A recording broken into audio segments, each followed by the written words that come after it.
Literalism in all its forms hijacks the ancient wisdom given to all the different cultures of humanity and inverts their message.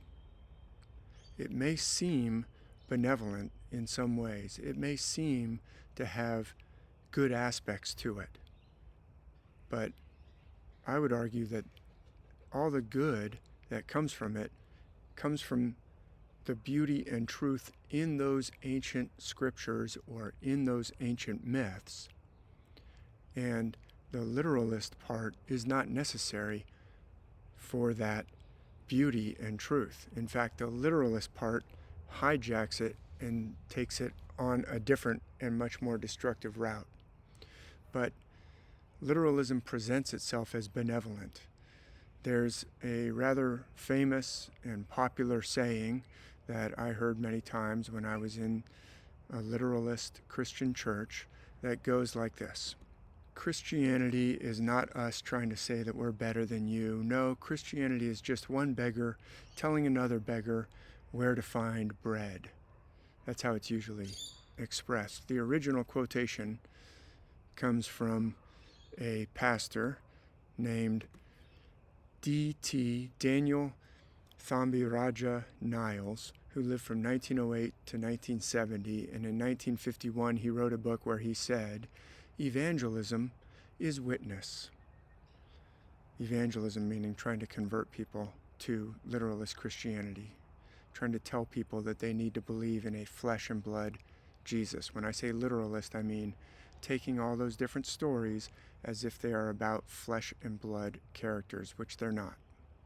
And I can show that they're not. But evangelism means going around and trying to convert people to that belief from whatever they're believing right now. And so he said, evangelism is witness, and it sounds so humble. It's one beggar telling another beggar where to find food. It's just, I'm humble, I'm a humble beggar, but I've found sustenance, and so I'm telling other beggars who don't have it where to find food. Now, the irony here is, of course, that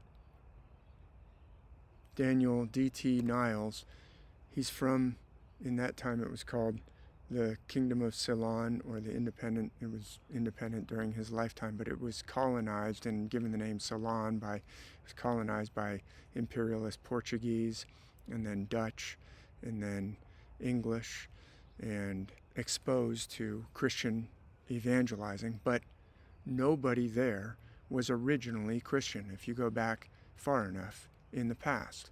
That's not just true for Sri Lanka, that's true for everywhere. That's true for Europe.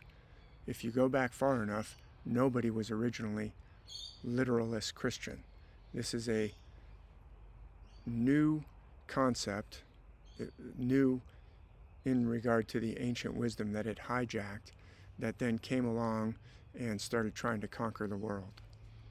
But the irony, of course, is that the Sri Lankans already have a beautiful set of received ancient wisdom, both Hindu and Buddhist. Those different stories, they're all celestial, as I've shown in many of my books. Those ancient stories are based on the very same system that the stories of the Bible are based on. And so this whole phrase, oh, I'm being so humble, I'm one beggar, I've found some food.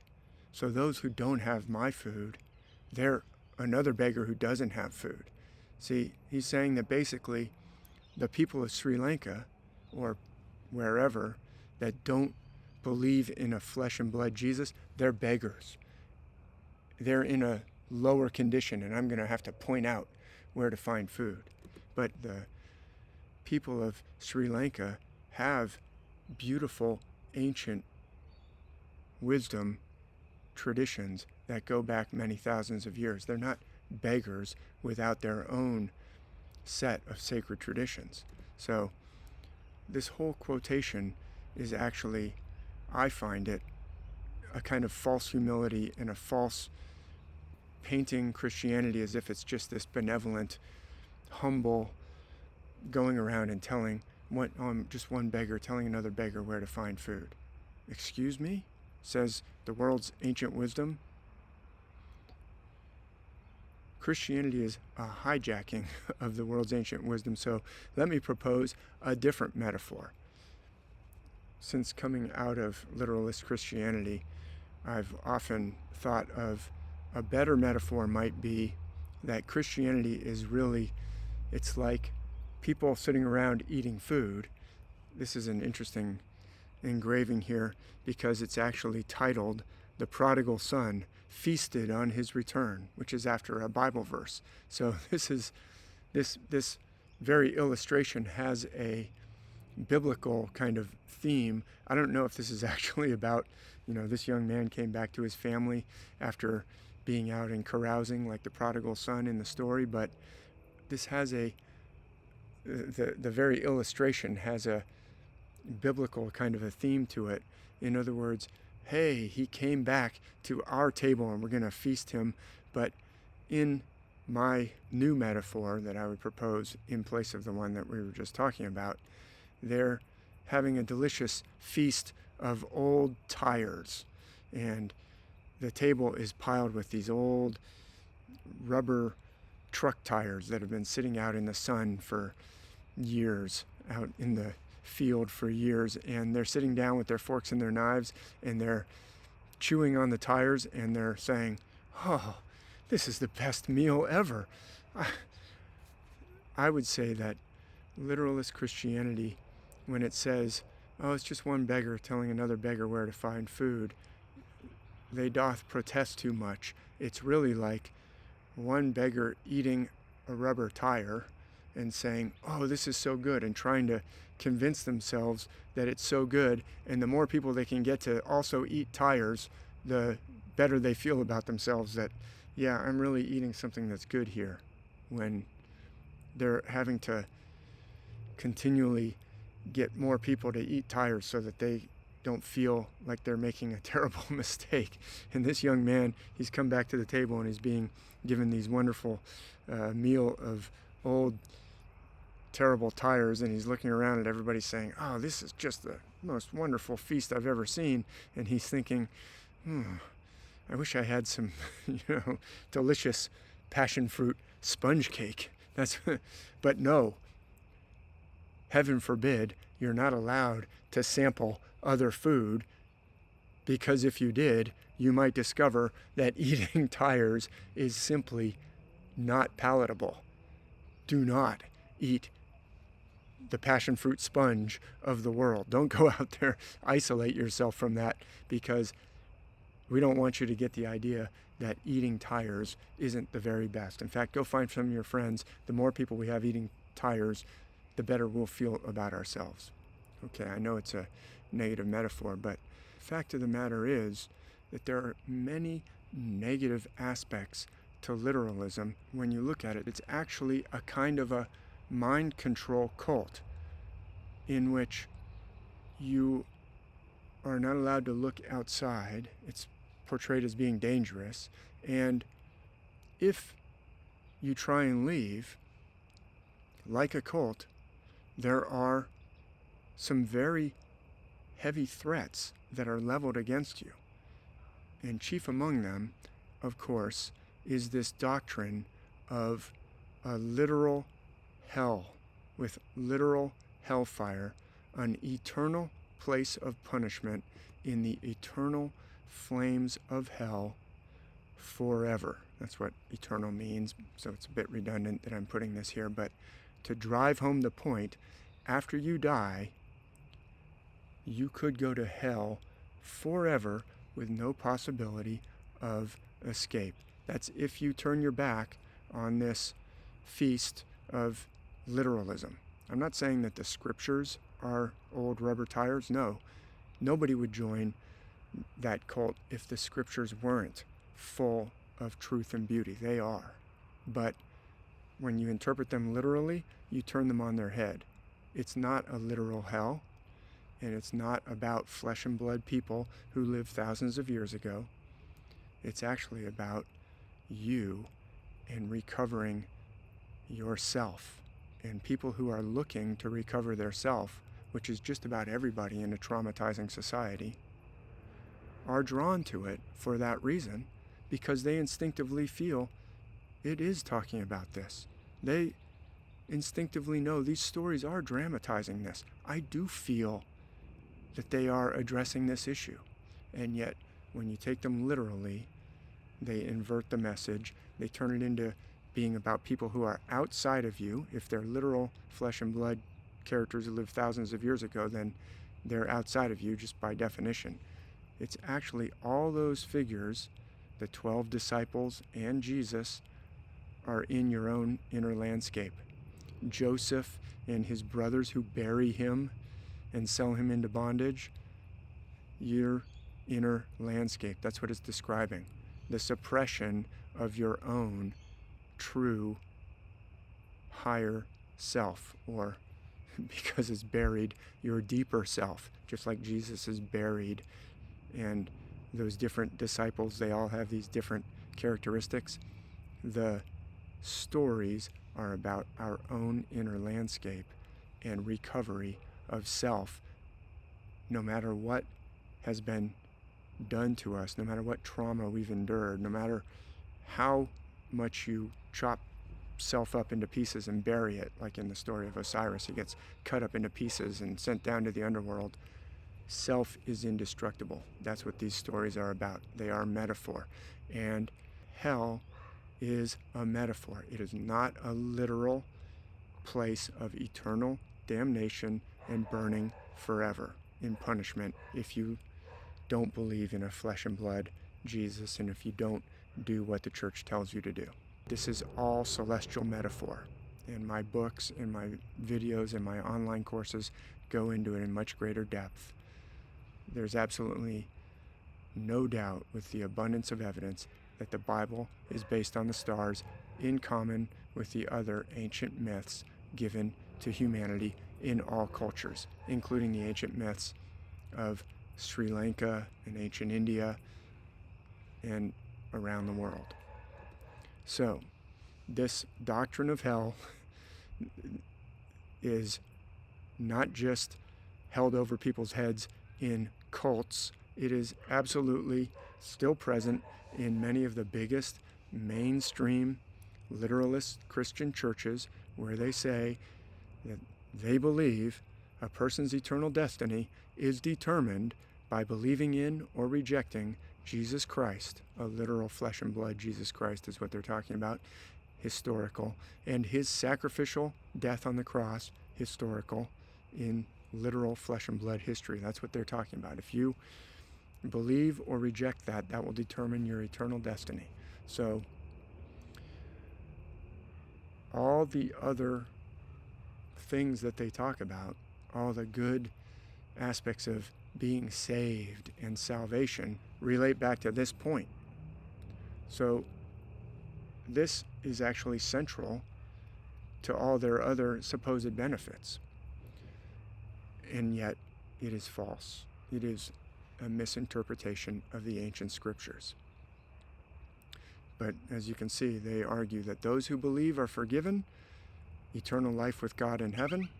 Those who reject this, meaning the flesh and blood historical interpretation, which is a misinterpretation of a celestial myth, just like all the other myths of the world. I'm not saying that they're not true. They're full of truth, but they're not literal. The story of Jesus on the cross is not literal any more than the stories of Hercules and his 12 labors. Those are all about recovery of self and this world, how we become disconnected from self and displaced and alienated. But just to finish off, those who reject this, meaning their misinterpretation, their literalist misinterpretation in this literalist cult that would have you eating tires and thinking, oh, this is the best meal I've ever had. If you reject that, you'll be judged for your sin by experiencing eternal separation from God in hell, literal hell, a literal, well, they even say it, place of suffering. eternal. So it's a literal hell, it's literal suffering, and that suffering is eternal. It's just fine to teach this doctrine of a literal hell to children in church. That goes on today in the finest churches of the land. I was exposed to that in Sunday school as a young child, that teaching. I was even taken out in the hall one time for misbehaving and told, if you keep on, and I was about 5 years old, literally 5 years old, but I remember it. If you keep going down this path, you'll end up in a literal hell. Imagine telling that to a 5-year-old. So this is a trauma-inducing, mind control religion, literalism. And good news, it's mistaken, it's erroneous, it is false, it's demonstrably false. You don't have to give up all the good aspects of the teachings in those profound stories, those ancient stories full of ancient wisdom. You don't have to give them up when you realize that they are celestial, and they are celestial. So let me talk briefly about the ancient worldwide system. Now, I go into this in my books. I go into this in much greater detail in my online courses. I have one that's specifically about the celestial mechanics and the myths and the system, but I'll briefly say the outline. I've explained it on podcasts and videos elsewhere as well that you can see for free. But let me just show, because we never get taught this in school, this is the perspective of an observer in the northern hemisphere looking to the south. You can see that I've made a big red arrow looking to the south. Why looking to the south? Because in the northern hemisphere, the path of the sun, you have to look to the south to see it if you're above the tropics. I'm in a latitude here in this online stellarium planetarium, free planetarium, online open source stellarium. I've selected a latitude in California. So I'm above the tropics. I have to look south to see the path of the sun and the moon and the planets. They go across the sky along a path that's known as the ecliptic, because the sun and the moon go across it, and sometimes when they cross each other, we have an eclipse, either a solar eclipse or a lunar eclipse. There's a big total solar eclipse coming up in about 1 month and 1 week from today, that I will be in Texas with the Brothers of the Serpent and the team from Grimerica and Ben from Uncharted X for the big total solar eclipse festival, Eclipse at the Canyons. You can look that up.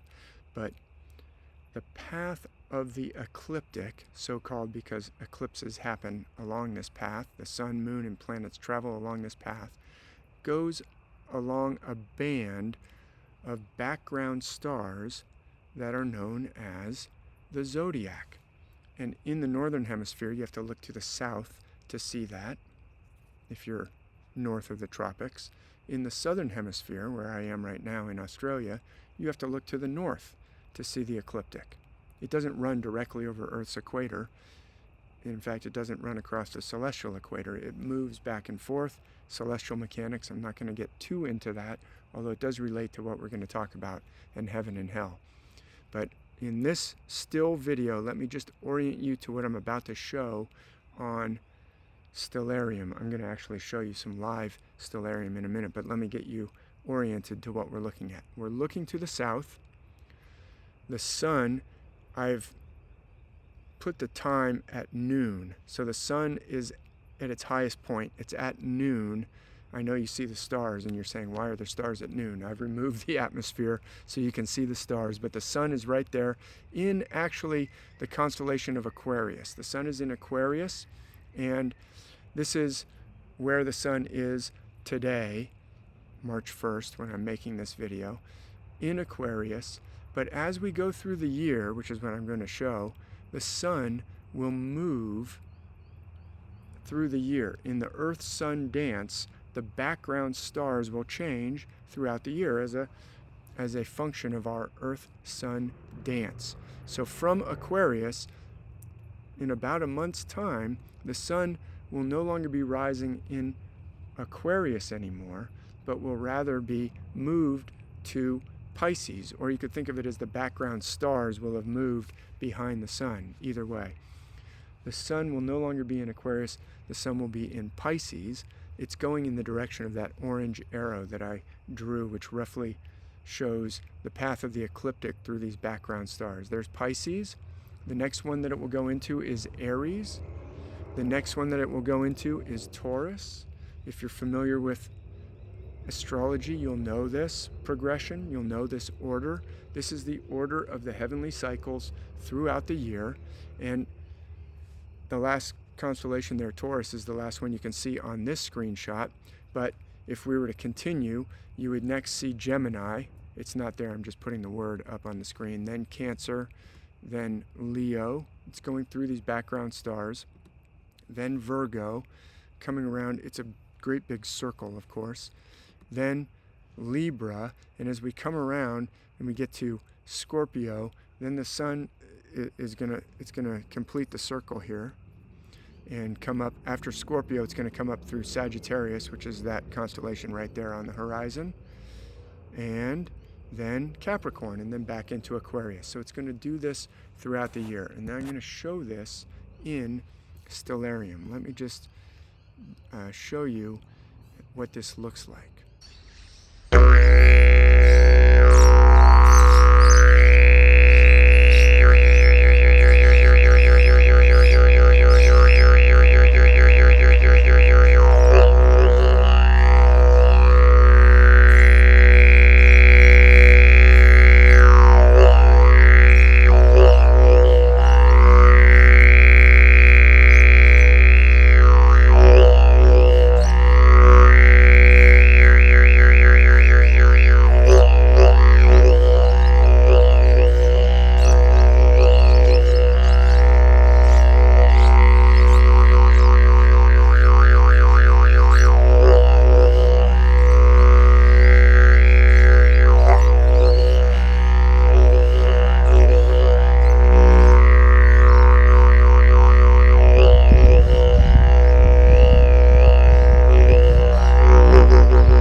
That's what it looks like actually in the heavens, but it's a little difficult to see the whole circle in the heavens as we just saw. So we can make a kind of a map or a diagram, a schematic, to show the sun's path throughout the year.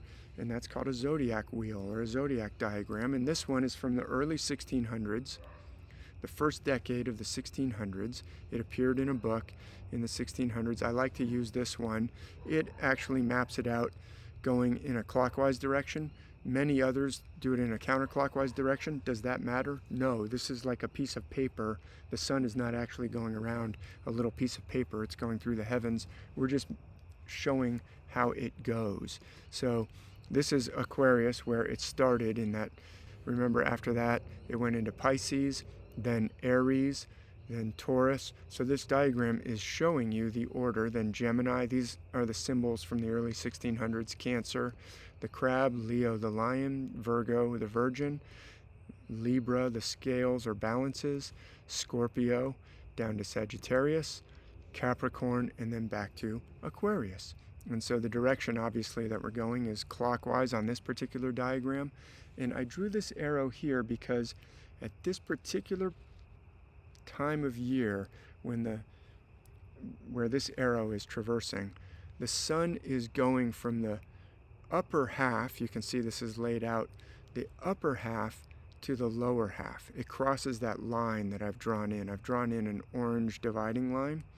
The upper half is that part of the year where the ecliptic path of the sun is higher in the sky, above the celestial equator, and has more hours of daylight than hours of darkness. So I call that the upper half of the year. And you can see at the top of my diagram, I have added in the words days longer than nights.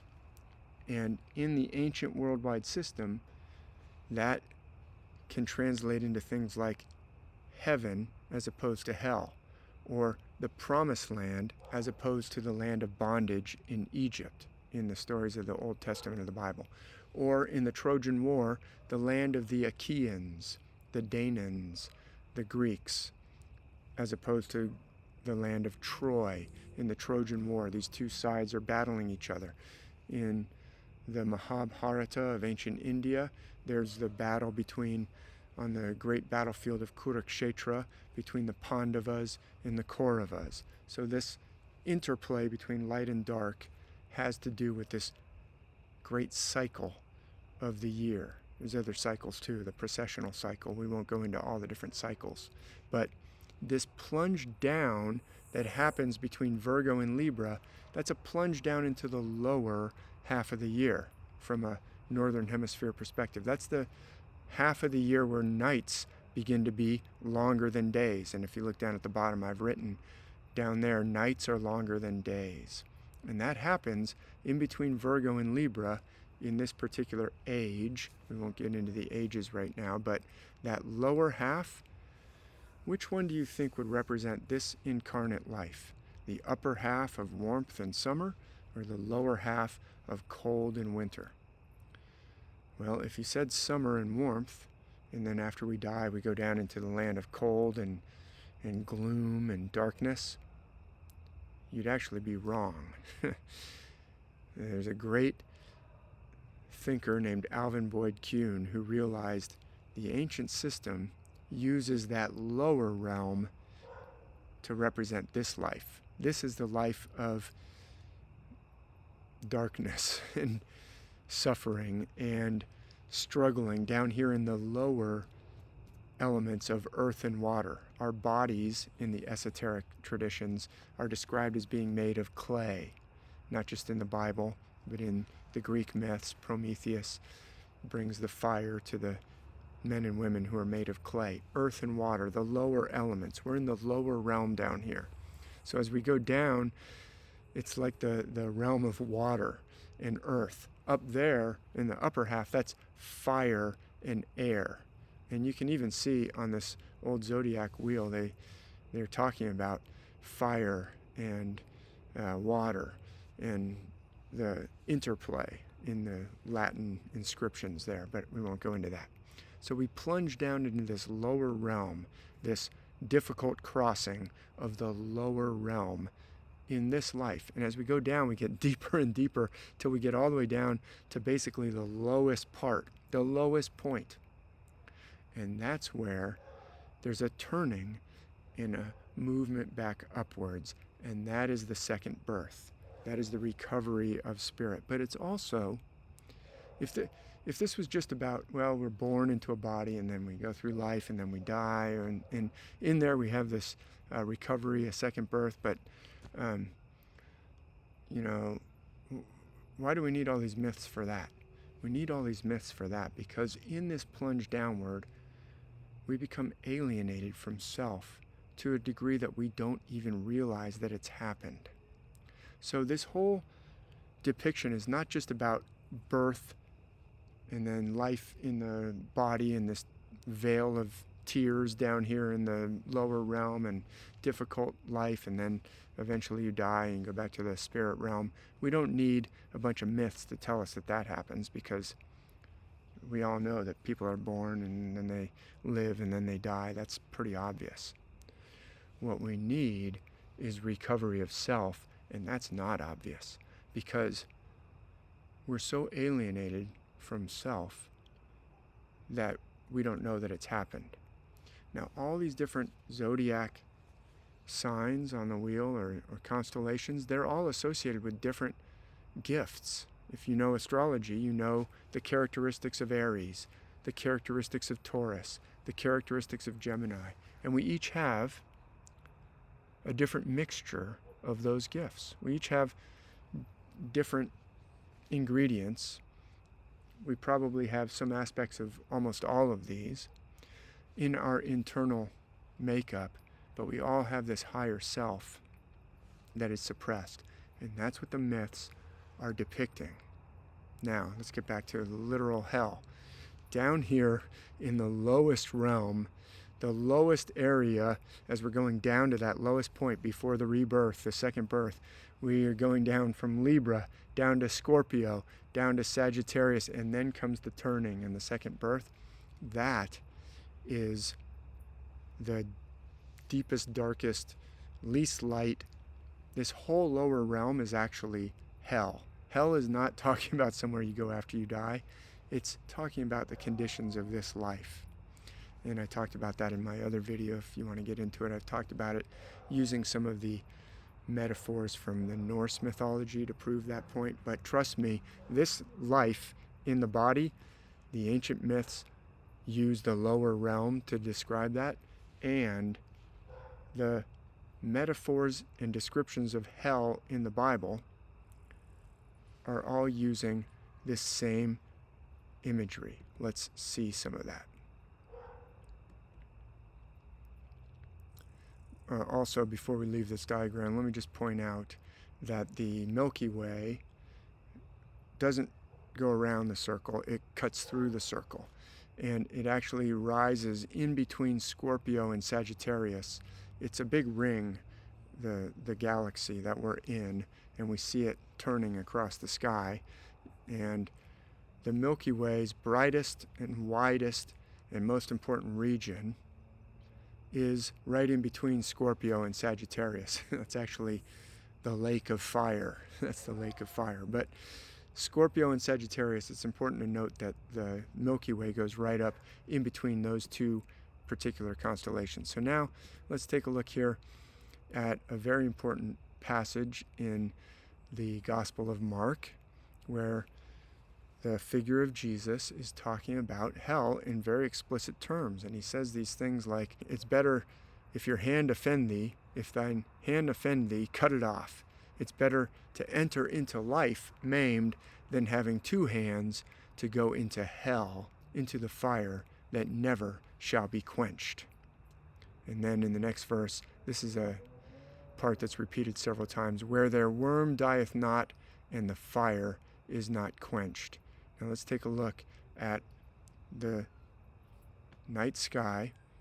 You can see Aquarius off to the left that we started with in that stellarium diagram. You can see the Milky Way.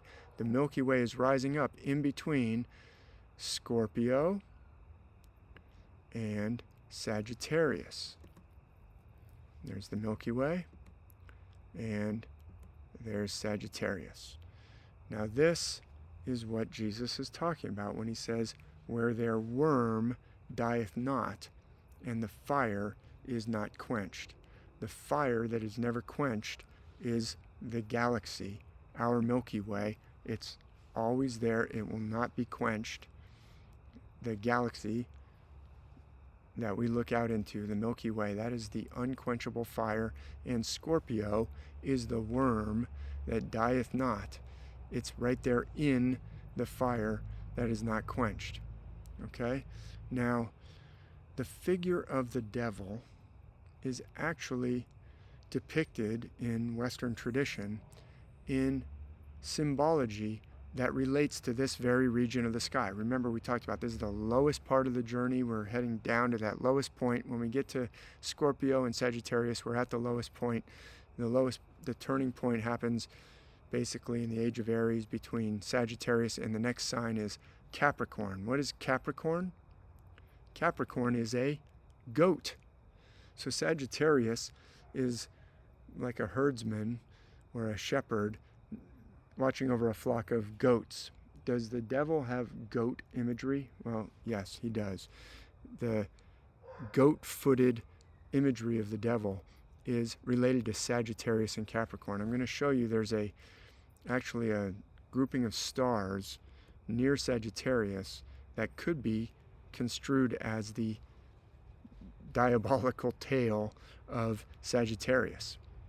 This is where we get the imagery of the devil. This is the outline of Sagittarius. I generally use the outlines of H.A. Rey. I've talked about that a lot. They line up with ancient artwork. They line up with the ancient myths around the world. H.A. Rey's outline of Sagittarius looks like a figure wearing a long dress and holding a bow and like maybe even a feather or something coming out of the head, at the top of the head. Well, that feather could be a devil horn. And you might ask, well, wait, isn't Sagittarius like a centaur carrying a bow? How could Sagittarius be a centaur if it looks like a beautiful woman in a dress? I'll show you my argument that I've discovered to explain this. This is not something that H.A. Rey has said, but this is H.A. Rey's outline of Sagittarius. See the long dress and the bow and the kind of feather coming out of the top of the triangular head. Now, if you look in this region right here, you can see distinctly the stars that make up that kind of devil's tail that's associated with the imagery of the devil in Western symbology of the devil. That's because this is the lowest part, the lake of fire, the worm that dieth not. This is pointing to this lowest region before we have that turning point. Higher self being suppressed, but we have to recover higher self. That's the second birth. That's what that's all about. But look at those stars, and if you can imagine connecting those, which I'll do now, you can see, that's why the devil has this kind of forked tail, or this kind of dragon-like tail. And the reason why he also has goat feet is Sagittarius is right next to Capricorn, the goat. You can see Capricorn up and to the left. The planets of Venus and Mars are both in Capricorn. I'm not going to outline it. But why is Sagittarius often described as a centaur? Well, if you look down below the bow, there's a star. I'm going to outline it, circle it, right here. See that star right there? If we actually draw an additional line, now you can imagine that dress, what I was calling a long dress, or a long, kind of cloak. The devil imagery often has the devil wearing like a kind of a long cloak that goes almost down to the floor, and then the tail coming out. Instead of that being a long dress or a long cloak, that could be the body of a horse with the back legs and the tail, which I've drawn in red, and then the front leg of the horse that I just drew in with a dotted line, and then a human torso coming out of that with a bow. All right, so hopefully you can see the point of this illustration is that the figure of the devil, has to do with an adversary. The very name Satan means the opposer or the adversary, just like in a court of law. It really has to do with the zodiac wheel. Each sign on this wheel has an adversary on the opposite side. And as the earth goes through the cycles of day and night, for instance, there's a time when we're turned towards the sun, and then there's, as we turn around, the obverse side of the earth, we're turned towards the darkness. This is the arguments of Robert Taylor, which I showed some of those direct quotations in the previous video that was a little longer and more detailed than this one. But this whole system has to do with the heavenly cycles. It's a metaphor for the plunge down into this life, but more than that, the burying of our true self, our higher self. And the stories about Jesus, and all the other stories in the Bible, by the way, can be shown to be about this separation from self, letting us know that it's happened, and then the recovery of self, pointing us towards how we heal that trauma and allow self to become the leader and orchestrator and coach of all those other parts of who we are. So this is all symbolic. Heaven and hell are not literal. They have to do with this great heavenly cycle, and they are pointing us towards recovery of self. And when you understand that, then you can realize the churches are teaching an inversion of this, because they're basically using trauma, inflicting trauma, threatening you with hell, instead of it's actually about healing trauma, trauma being alienation from self. These beautiful ancient scriptures and stories are about healing trauma, illustrating trauma and pointing us towards recovery of self, healing that alienation, as opposed to being used to alienate you and make you even more traumatized, and also pointing to an external solution, a literal, historical, flesh and blood, external Jesus, when it's actually talking about something that's going on inside of us, as are all the myths. But once you understand this perspective, then actually all the good things that maybe you grew up loving, certain things like Christmas carols, Hark the Herald Angels Sing, talks about born to save the sons of earth, born to give them second birth. That's actually a beautiful Christmas carol, and it's actually talking about the second birth, meaning recovery of who we are, repairing of that alienation. You don't have to give that up. That's actually what it's all about. The part that you lose when you realize that it's not literal is all the bad parts. The parts that say, oh, anyone who doesn't believe in a literal Jesus is like a beggar that doesn't have any food. No, the ancient myths of Sri Lanka teach this just as beautifully as the stories of the Bible. The ancient myths of ancient Greece teach this just as beautifully. So do the myths of the Norse myths. So do the myths of ancient China, ancient Africa, the Americas, Australia, around the world. So I hope that this is helpful, especially if you're someone who maybe struggles with that fear of a literal hell, or that's been used to traumatize you at some point in your life, and you still wonder or worry about that. It can be shown to be celestial. From Genesis all the way to the book of the Revelation, the stories of the Bible are celestial, and they're about recovery of self and healing of trauma. Thank you so much for listening.